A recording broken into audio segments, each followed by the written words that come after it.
like, like I say, the whole thing, the struggling with your demons, but like on a very, very existential level, but not being all heightened allegory about it. Yeah. That's why I say it doesn't beat around the bush. It goes straight. It's metaphors in here. There are like layers and stuff, but like it doesn't play on that. It's just there, It doesn't make a thing about it. It's straight. And I think a lot of horror fans appreciate that. Like, we like it that it goes straight. We like it that it's so shitless. Because it is scary, and death is scary, and like dying alone is scary, and all of that is and feeling also, because again, this is what this movie does. It plays up the whole feeling nothing versus feeling everything, like and it's almost like what's worse, again, the struggle of the soul. Do you feel nothing and say, oh, it's okay and whatever? It's not necessarily going to make you feel any better in life versus, okay, feel, deal with it. Oh, but good luck. May God have mercy on your soul. It's such, oh no, Mark, this is such a good movie. I mean, like, I think you messaged me like, did you see this movie? It's like, give me a second. And I think it was like 2 days later. I was like, Mark, I saw the movie. It's incredible. Yeah. Oh, it's so incredible. And I think you summed up my words. It's a tough watch for me, but it's really good. Sorry. Yeah? Oh, no. I think you summed up my words really well when you said that it doesn't rely solely on metaphor. There's not tons of allegory. There's no cliffhanger. No. It's there. It's all here for you to watch. It's there. And also just that feeling of hopelessness gets me. Just that, man, because what's weird? And I was talking to Megan about this, and I almost wrecked the whole film for her because I got to talk to you. I said, from the very beginning, I knew where this movie was going. And that's not a bad thing. Sometimes I can telegraph where a movie's going, and I dislike it. But this one, I didn't know how it would get there, but I just knew everything was lost for these people. They're against something so over their heads without a support system that I just knew it was going to get them. Whatever it is, I just knew from the beginning all of them were doomed. And it didn't make it any easier for me, knowing that they were going to go, how it was going to happen to them. It's just this not weird, that's the wrong word, just this sense of they were just so overmatched, these people.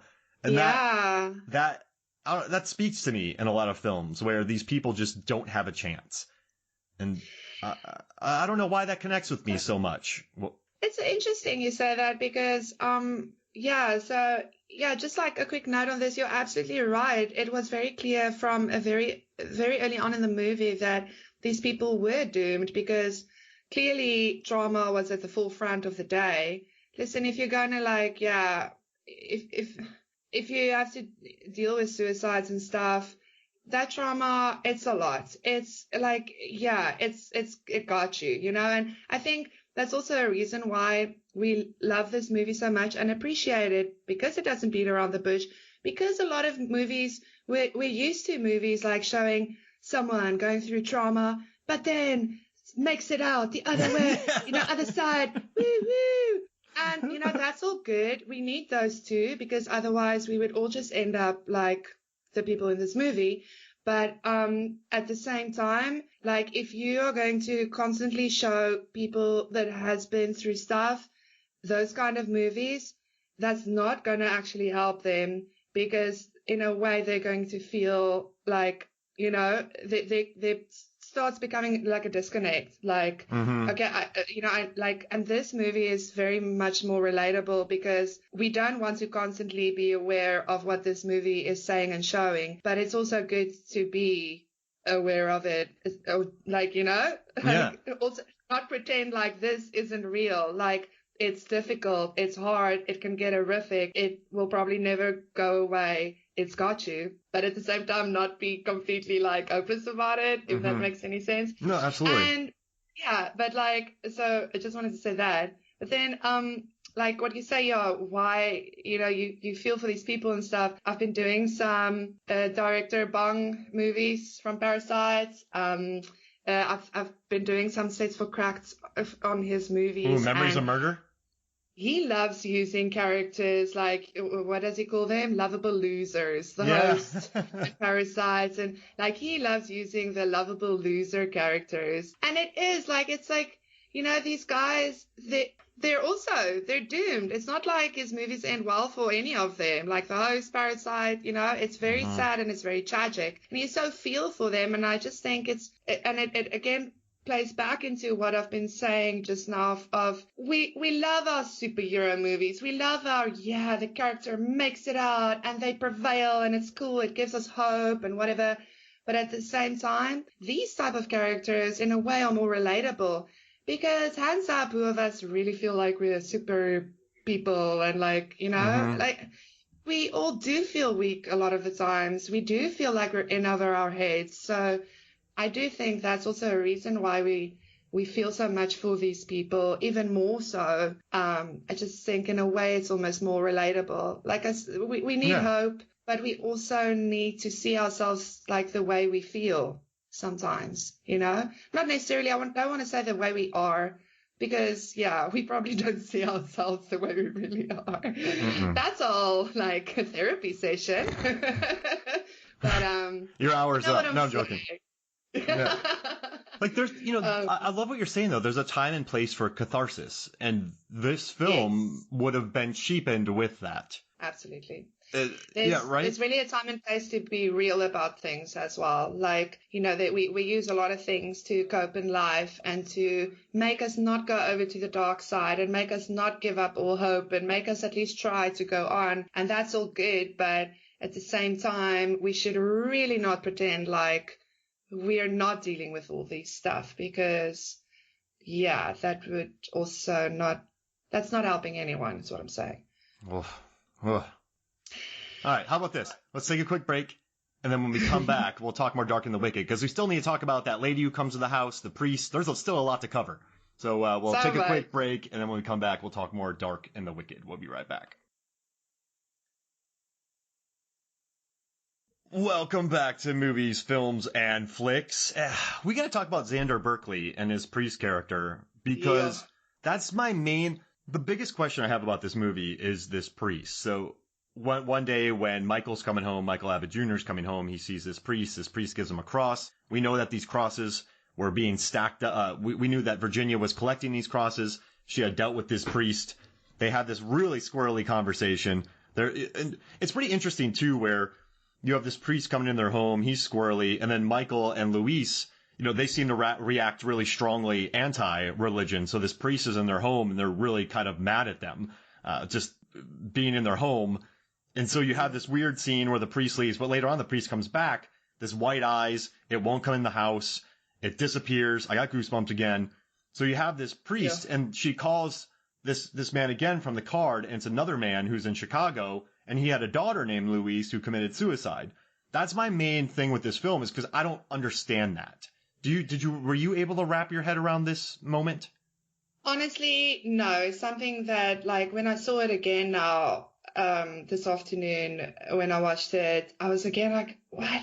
Because I get everything up to when she calls him. Like, because for me, like, and I love the scene where he's in the house and it's this whole, because I mean, in a way, they're kind of playing the blame game, It's like their own guilt that they're putting onto him. Well, you clearly didn't help, did you? And it's like, oh, okay, sorry. Like, the priest literally had to, keep her from checking out. I mean, it's a lot to also, like, expect from someone.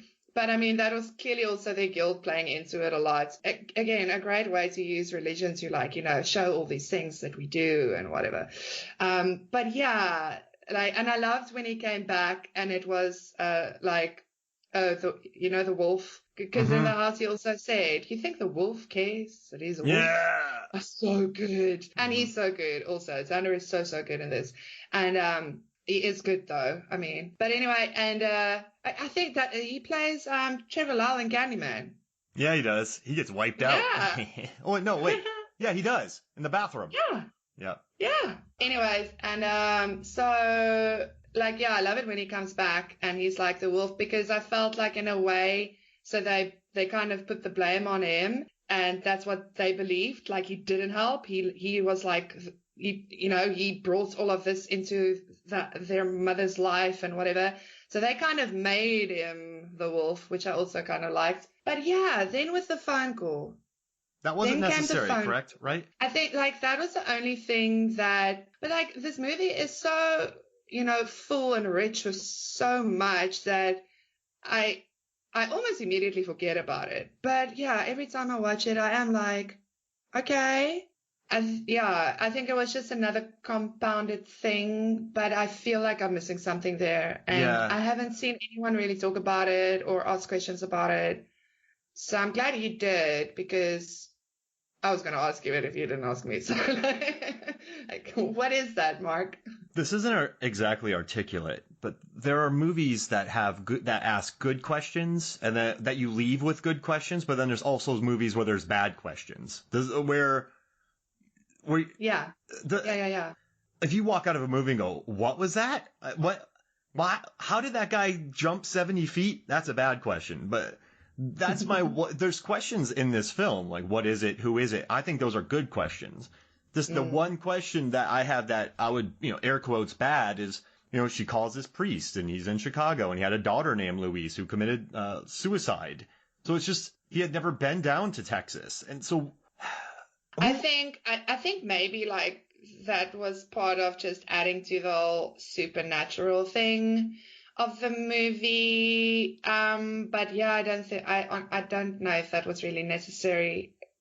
But I mean, I don't really get it. So maybe someone else can clear that up for us. Send us a message, and also too, the priest could have been real in the beginning or not, but then the demon maybe took his form later on because a demon can do that. So that makes sense to me. Okay, cool. No questions. Don't even care who it was. It's just a creepy, interesting moment. Once again, with communication being bad, the blame game. Totally get it. Perfect. Yeah, just that one call. And it's just that one call. And you know what gets me with movies? There are some people I really, really, really respect. And occasionally they'll say, "Oh, I didn't like the end of the movie. It sucks." But the other part of it was amazing. So you have 99.9% of the film being good, but you don't like 0.1, and that makes it bad. That's a really interesting thing that I come across a lot, where I don't like it didn't stick the landing. But you could have I don't know, if I'm pommel horse? What's the one where the gymnasts run at something and then bounce off of it and do about 80 flips and land on it? Gosh. I don't know. So I could do that and have the greatest in the air routine ever, but then I shatter my leg. Like, it's still a beautiful routine until I shatter my leg. So there's a lot to respect in it. So I would never let that fully it's a terrible example, wreck my love of that just from that one call. But I found when I love movies and there are a couple moments that leave me with a bad question or maybe ring a little empty, they're magnified. So if I'm watching a movie that I just want to enjoy, like 47 Meters Down to Uncaged, I can put up with any wonky dialogue or jump scares just because that's the movie. That's what I want. But when you're watching this film that is as strong as this, these tiny moments that mean really shouldn't affect your feeling of the film, they stand out more, if that makes sense. Yeah, I think it's because this movie is near perfect, and then there's this one little thing, and so because it's the one thing, it's definitely bigger than it would have been if there were a couple of things. I get that. That makes a little sense. I'm trying, like, as we speak, I'm trying to, like, figure out what could be the reason for this, but let's say someone much smarter than us tells us the reason. You and I both still had the same question. So even if there is a reason to it, maybe it was a little clumsy, if that makes sense. And I'm not, that's weird to say for someone who made such a great film and has been in the genre for a long time, but that's just the one moment to me. And then what did you think about, Becky, when she came, was it Becky or Ella Ballantyne? The daughter. The girl, the young girl. That smile. She was in The Monster as well, that movie with him that he directed. And so she was really good. Yeah. You're all, the wolf is here and it's too late. Yeah. That's Let's ride. That smile. Oof. Sure. And that's also the thing. I mean, like you said earlier.